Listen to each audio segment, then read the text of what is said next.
This video explains how to incorporate your branding elements into your app within the shop2mob plugin settings.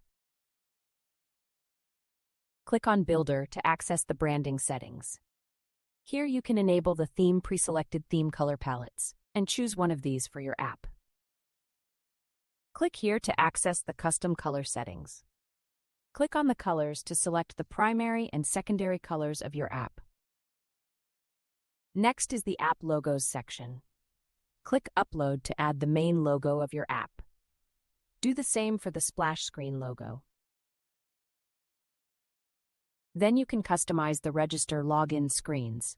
You can enable to add a background image to your screens or have a black background. You can also customize the title and description of the register screens. Write the message you want your new customers to see before registering. Click Save Settings to apply all branding changes.